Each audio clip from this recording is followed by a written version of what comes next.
Hi, I'm Dr. Epstein, and I'm here to talk about follicular unit extraction.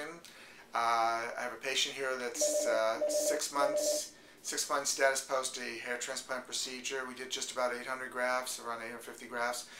It's an ideal procedure in this case. He's an African American individual.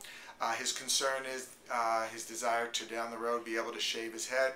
So what we decided upon was to do the FUE technique, which really is a wonderful technique for guys that want to shave their hair short, including guys, even though the hairs are curly, African Americans. Let me just show you his before picture. Now he's very early, but you can see this is his before. He had very little hair in this area, and you can see the thinness, and this was his main area of concern.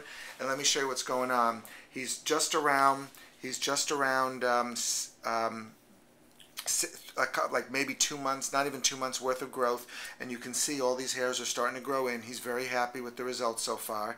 He's a little bit behind on the right side, so for some reason he's growing a little faster on the left. If you come around here, I'll show you his donor area, which is really, even though he's wearing his hair a little long right now, there's absolutely no scarring at all.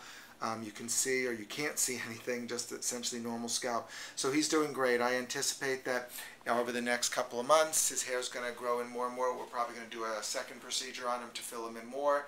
But you're happy, right? Yep, definitely. All right, thank you.